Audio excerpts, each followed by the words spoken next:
Hi, so welcome back to my YouTube channel. I am Keshav, founder of Subarashi Joinebricks Private Limited, a construction project management training institute. Today, I would like to talk about why construction projects in India will get delayed. So I would like to categorize this projects in construction in India into three categories. One is the big projects, big residential, commercial, infrastructure projects which are huge in scale. One, I would like to talk about those projects in today's video. So today's video will not be relevant to tier 2 construction projects where the scale is not very big. I would say the construction projects whose value is below 10 crores. I'm not talking about them today. So I'm talking about construction projects whose construction value is more than 10 crores. Like say at least your construction built up area is close to 50,000 square feet or 60,000 square feet. That is the projects that I'm talking about today. So why do these projects get delayed? So before getting to the answer, I would like to give you people an insight about what is today's Indian construction industry. So in India, construction is a very unprofessional business for anyone who does it. Well, it is because construction is half business and half service towards our country. So why would I say construction is a service to the nation is because out of India's population, which is approximately around 1.4 billion people, uh, among them, the working people, most of them are part of construction because not everyone is skilled, not everyone is a literate, not everyone gets a job in office or in a factory where they can do a skilled work. So most of these people who are below poverty line in India, they go to work in construction sites. So now when they come to work, we have to first train them, we have to upskill them, and if they are not really serving the purpose, we have to reject them. So this also happens. So that is why I would say, since we don't have the luxury to choose people or hire people like any other industry. For example, if you are working for a software company, if you are a software engineer or anybody who is related to a software company, you are skilled, you know your job already before coming to work. But in our industry, the labor is the most important resource, and thanks to our country, we still have labor available, and the labor is available at a very inexpensive rates. So we still can do construction using manual labor at a, in an inexpensive way than using machineries. So the degree of mechanization in Indian construction project is less as on date because we still have labor, and the cost of construction using labor works out to be cheaper than 100% mechanized construction. So since manual labor works out to be cheaper in construction, and there is no 100% mechanization possible in construction, so we have to use whatever is available in India, and we have to employ our people. We have to give them food, we have to make them earn. So since this is also a part of our responsibility as a construction industry, so timely completion of the project will become a second priority.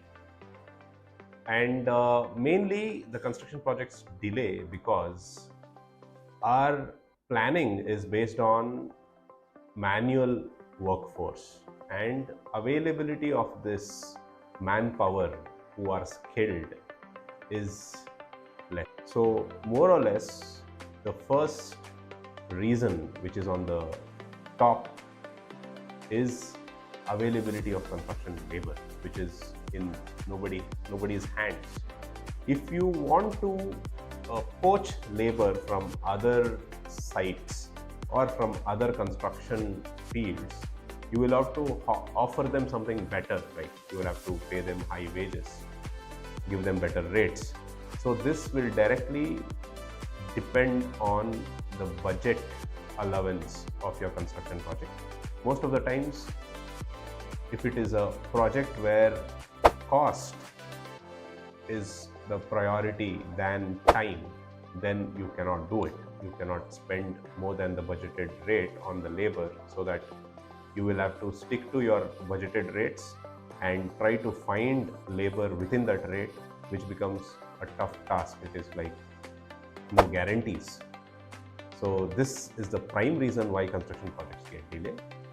So this reason becomes a fact only when all other aspects of construction planning is taken care of. So the second important reason is more or less connected to the first reason, is because construction labor will be attracted not only towards money, they will also be attracted towards the way you give them work at site. So if they are motivated to come and work on construction project every day, they will choose it above some other project which gives them a better rate, but which doesn't have that motivation. So motivation factor plays an important role in construction site, because it is outdoor, and if they make money smoothly, they will have a better peace of mind, and they also see less risk in your construction project if your work is smooth. Continuous front for construction labor is something that is very challenging to provide, because there are a lot of interfaces and dependencies, and if these interfaces are not properly planned, and if the other interfacing resources doesn't turn up on time, the other person who is succeeding the precedent will have to wait to start their work. So in this case, the labor idling will increase, and because of this labor idling, because they have to stop and start and again restart, again stop and again restart, labor will not be motivated to work in a construction site. So this becomes the second important reason why construction projects delay. It is because of wrong planning. So because of constraints, because of cost related constraints, I cannot really focus on solving the first problem that I was talking about, availability of skilled workforce. Solving that at a bigger scale needs a lot of actions to be taken at a higher scale, which is something that government has to think about, or this big MNC construction companies have to think about, who are big players in the industry. They are thinking, they are working, and they are upskilling labor and keeping them for themselves. Here, for the second reason that I was talking about, wrong planning, I have a solution. So if there's a right planning, right work front planning for labor, then they will stay with you. They might choose your construction project over some other project which pays them well, because there is less chaotic work environment in your project, because they will not have to run around and look for clarity in information. So they will know what they have to do on a day-to-day basis. They know all the material that is required for construction is ready, kept ready, and they will have to only just go and do their part and come back. And tomorrow they are motivated to go back and start their work, because everything is organized. If you can provide this kind of work environment for a labor in your construction site, I will guarantee you that you will not have labor deficiency issues. You will have enough labor on your construction site. So this one reason is enough for labor to choose your construction site. And to work on this, to really provide a continuous work front for your labor, you as an engineer at site, you have to work really hard. So if you ask me, at Subarashi, what we do, we help you learn that part of construction where you will end up learning how to plan continuous work front for you. So with this, I would like to end this video, and we'll gear up for the next video. We'll meet you again. Until then, thank you. Please follow for more and subscribe my video, my YouTube channel as well. Thank you.